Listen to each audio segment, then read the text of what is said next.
come to Merrifield Garden Center. We know plants. Good morning, America. A huge break in one of the most notorious serial killer cases ever. Police saying they caught the Golden State Killer, a former cop accused of terrorizing California for decades, at least 12 murders and dozens of sexual assaults. We found the needle in the haystack, and it was right here in Sacramento. How investigators say they finally cracked the case. The DA and the family of one of the victims right here on GMA. Taking the fifth, President Trump's personal attorney Michael Cohen invokes his right to remain silent in the Stormy Daniels case, and new trouble for the president's pick to head the VA. Explosive new allegations about Dr. Ronnie Jackson's conduct at work. Will he withdraw his nomination? The exclusive first look. The Menendez brothers reuniting behind bars for the first time in 22 years. The stunning interview first on GMA.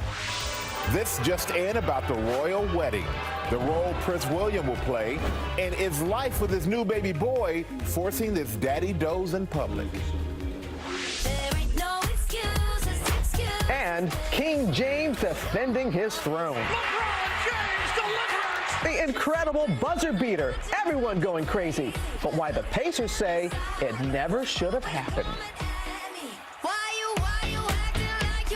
Live in Times Square, this is GMA with Robin Roberts, George Stephanopoulos, and Michael Strahan. And good morning, America. That is why they call him the king. Absolutely. How many times as a kid?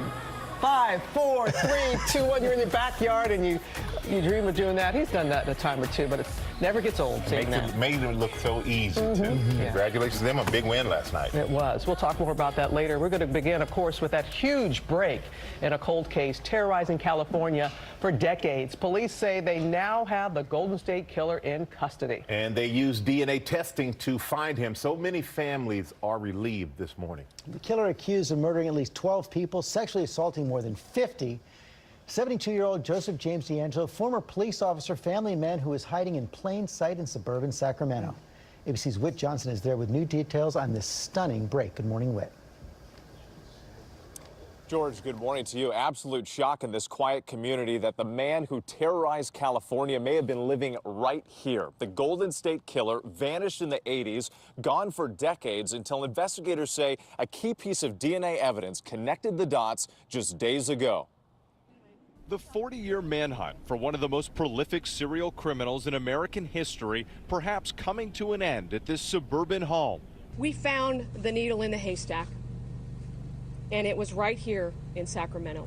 Police say this man, 72-year-old Joseph James D'Angelo, is the elusive Golden State Killer. The former police officer allegedly responsible for at least 12 murders, upwards of 50 rapes, and more than 100 burglaries in California from 1976 to 1986. D'Angelo's name never coming up in prior investigations, but just 6 days ago, a critical clue. We started some surveillance. We were able to get some discarded DNA, and we were able to confirm what we thought we already knew, that we had our man. D'Angelo seemingly hiding in plain sight. Police surprising him and taking him into custody on Tuesday as he was leaving his home. For the 51 ladies who were brutally raped in this crime scene, sleep better tonight. He isn't coming through the window.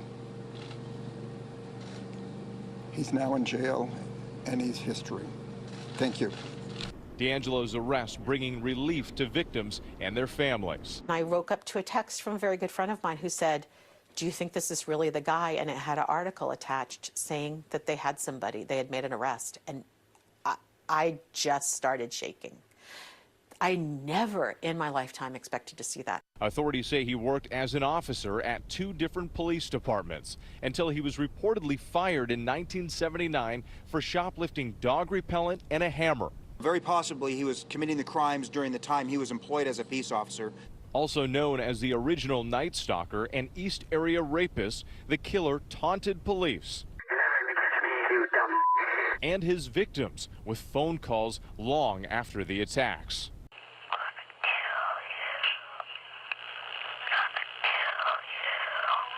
Leaving the entire state on edge. A significant development came in the mid-90s, DNA testing connecting the puzzle pieces to one unknown person.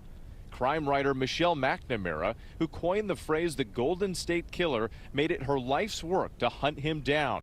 She discussed the serial killer in an interview with filmmaker Cameron Cloutier. I'm very struck by that people did not call out, you know, that there was a weird guy hanging around. So he had to fit in. But on the other hand, it's just the level of violence is so extreme. McNamara died in 2016, but with the help of her researchers and husband, comedian Patton Oswalt, her book, I'll Be Gone in the Dark, was completed and released in February. It debuted at #1 on the New York Times bestseller list, sparking national interest in the case. You did it, Michelle, even though the cops are never going to say it, but your book helped get this thing closed. And charges against DeAngelo continue to pile up. Prosecutors believe that key piece of DNA evidence will link him to perhaps dozens of crimes spanning 10 counties. They're promising more charges in the coming days. Robin? We're going to talk more about that, Whit. Thank you with Sacramento District Attorney Anne Marie Schubert, who joins us live this morning. What a relief. So many people relieved waking up this morning. And we know that this case has been cold for decades, and DeAngelo's name didn't even surface until just 6 days ago. Is that right? That's correct. That's correct. And the discarded DNA, it didn't come from a tip from coming into your office. So tell us a little bit more about the discarded DNA and how that was the key. Well, as we said yesterday, this case was really solved through some innovative DNA techniques. And so as a result of that, that led to law enforcement essentially, as the sheriff said yesterday, surveilling him and obtaining a sample of abandoned or discarded DNA. And from there, we moved forward and they did additional testing, and that was ultimately what solved this case. My goodness. We know that he was once married. He was a police officer, an officer at the time of the crimes. When you look at grown children, how does he fit the profile that investigators were working with at the time? Well, he was never on a list, so now we're at a point now, as I said yesterday, this is like lightning speed, so everything is now it's an active investigation, but I think all those answers are going to be filled in over time, though.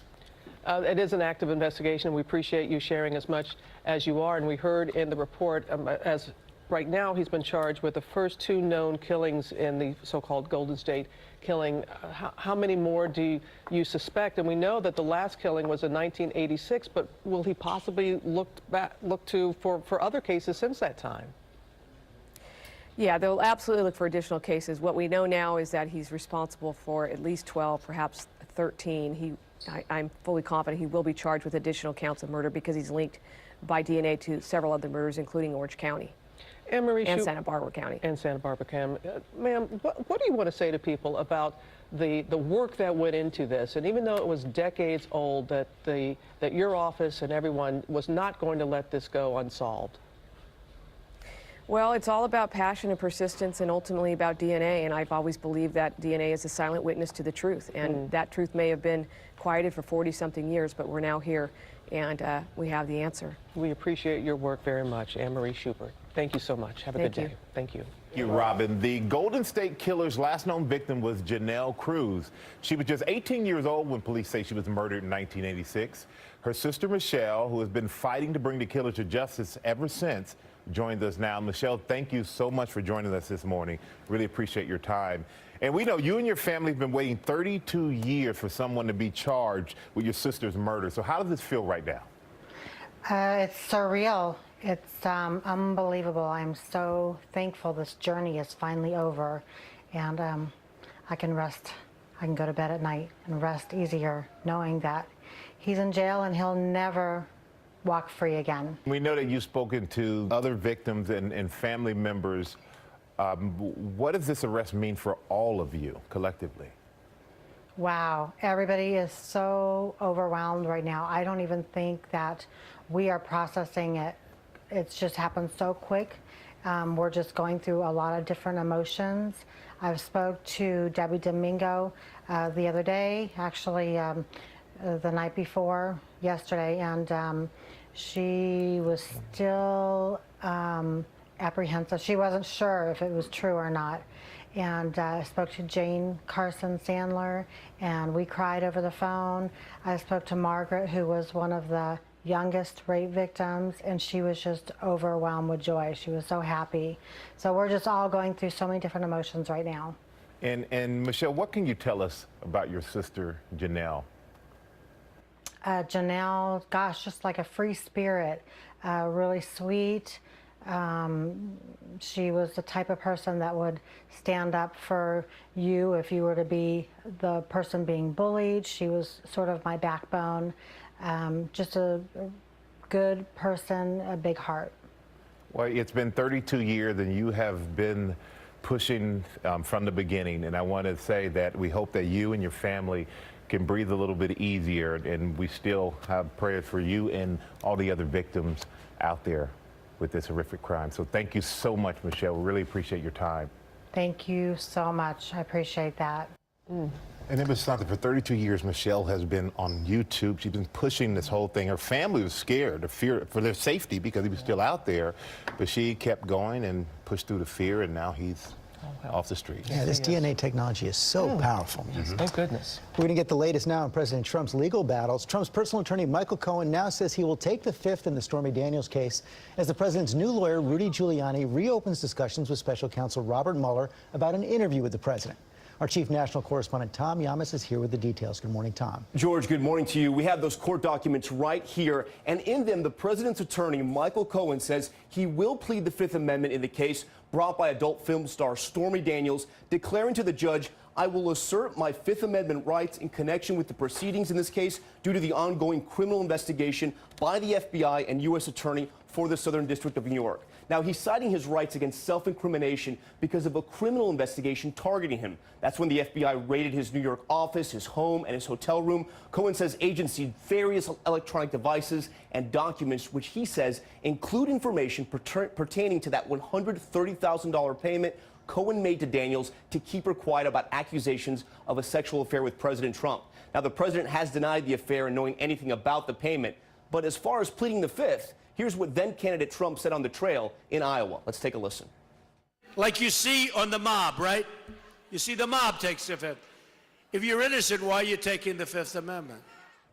Now, those words coming back to haunt him, at least when it comes to his personal attorney, Michael Cohen. Stormy Daniels' attorney will now file a response, and then U.S. District Judge James Otero will have to decide on this case. In the meantime, the president's new attorney, Rudy Giuliani, has now met with Robert Mueller. He hopes to wrap this up quickly, he says. That's exactly right, George. He was President Trump's Rottweiler on the campaign trail, and now he's on the president's legal team. Giuliani said yesterday there's not a stitch of evidence that the president colluded with the Russians. Sources tell ABC News ever since that Cohen raid, though, the president is less inclined to sit down with Mueller. Okay, Tom, let's talk to our chief legal analyst, Dan Abrams, about this right now. You know, that statement by Rudy Giuliani, not a stitch of evidence that President Trump colluded with the Russians, could be a critical omission there. Right, because look, here's what we know. We know that 13 Russians have been indicted for trying to influence the election, helping Donald Trump. We know that a number of senior campaign officials have admitted to lying about conversations with the Russians during the campaign. So there's more than a stitch of evidence that something was happening there. Doesn't mean it was the Trump campaign, doesn't mean it was Donald Trump, but it does mean that it's worth investigating. It is important to listen to him separate Donald Trump himself from the Trump campaign, because Robert Mueller is investigating connections between the Trump campaign and the Russians. And acknowledging by omission they may have some evidence right there. Meantime, this idea that now Michael Cohen is pleading the Fifth, you're saying you're not surprised by this? Not at all. I mean, of course he has to plead the Fifth. I mean, he's in real trouble here. Even his own attorneys seem to be conceding that they expect that he would likely be indicted. And so if that's the case, of course you can't testify in connection with a civil case over money damages when you're facing the possibility of serious prison time. Anyone in his situation would be pleading the Fifth, which is what makes President Trump's previous statement, so troubling. Right. Dan Abrams, thanks very much. Robin? Okay, Dan. That's Dan. President Trump's pick to head the VA is also facing more trouble this morning. ABC News has confirmed Dr. Ronnie Jackson is considering withdrawing from the nomination as he faces new allegations about his professional conduct. Our senior congressional correspondent, Mary Bruce, has the latest. She's there on Capitol Hill for us this morning. Good morning, Mary. Good morning, Robin. Well, these new allegations are explosive. And after meeting again with the president yesterday, this morning, we've learned that Dr. Ronnie Jackson is considering withdrawing his nomination. Now, the accounts for more than 20 current and former employees provided to ABC by a top Democrat describe Jackson as abusive, volatile, and toxic. This morning, Dr. Ronnie Jackson's nomination to lead the VA is on life support. The president's physician accused of doling out prescription drugs on Air Force One, keeping questionable records about controlled substances, and drinking on duty, even wrecking a government vehicle while drunk. There is a pattern of conduct that's been reported to us that is disturbing, and we need to find out if it's true or not. Jackson denies prescribing controlled substances like the opioid Percocet without proper documentation. I have no idea where that's coming from. And wrecking that government car, he denies that too. It should be very easy to prove that. I have not wrecked the car. The White House says Jackson was thoroughly vetted in the past and that there were no red flags. Dr. Jackson has had at least 4 independent background investigations conducted during his time at the White House, and the investigations revealed no areas of concern. Now, Jackson isn't the only Trump pick under intense scrutiny here on the Hill today. Trump's embattled EPA chief, Scott Pruitt, will be grilled by lawmakers later this morning about his questionable travel and spending habits. The accusations against him have been piling up for weeks and range from that sweetheart real estate deal to questions about his relationship with the D.C. lobbyist and his frequent first-class travel on the taxpayer dime. Robin. A lot going on again today, Mary. Thanks so much. Michael? All right, thank you, Robin. There's a lot going on in the NBA playoffs. It is playoff time, and overnight, LeBron James proves once again why he is called the king. Take a look. LeBron nailing a game-winning three-pointer. Time runs out, lifting the Cleveland Cavaliers to victory over the Indiana Pacers. But the Pacers are calling foul. They're arguing the shot should have never happened. They say LeBron goaltended on that play right there. Yep, they say goaltended on the play before. Let's see.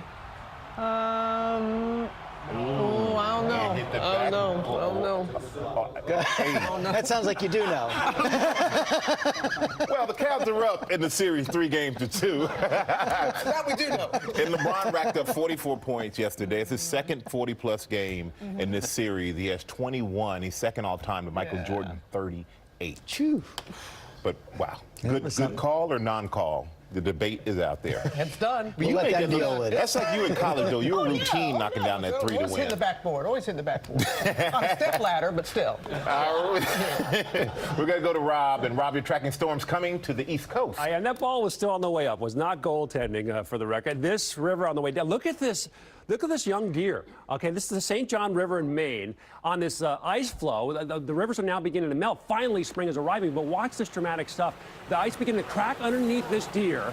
All right, about 15 miles downstream, there was a video of the deer coming out of the water safely. So there's a happy ending to this, but that is dramatic stuff. And we have flash flood watches that are still posted for Maine for additional rainfall and additional snow melt and the frozen rivers unleashing downstream. We do have another system that's coming across the south today, maybe some thunderstorms around Atlanta, getting up through the Carolinas tomorrow morning, then eventually up into the northeast. This is the next system that will bring rain to the northeast today, though. The northeast will be warm and dry. Your local forecast is 30 seconds away, but time now for your summer-like cities, brought to you by Tide. Why did we re-engineer America's #1 detergent? Because performance clothes have changed, but the challenge remains the same. And the generation may be different, but the color needs to endure. And the toughest stains come with their own rewards. We've re-engineered Tide because no matter what life brings, our commitment to clean remains the same. Now with 10 times the cleaning power. Tide, America's #1 detergent. Dry and pretty today, a little breezy, but temperatures will rise very quickly, going from 50 degrees this morning, 61 at lunchtime, and then 70 degrees this afternoon. But different story for tomorrow. We're expecting some moderate to heavy rain during that morning rush, probably up until 10 a.m. Could get more than an inch of rain, and then rain will continue, I think, at times throughout the rest of the day on Friday. Again, could get more than an inch of rain. Saturday, not bad. A chance of a shower late, but 70 your high temperature. Great weekend. Coming up, the Menendez brothers reuniting behind bars after 22 years of separation, convicted of murder. What Lyle is saying about being with his brother Eric again. We have an exclusive first look right here on GMA. So, State Farm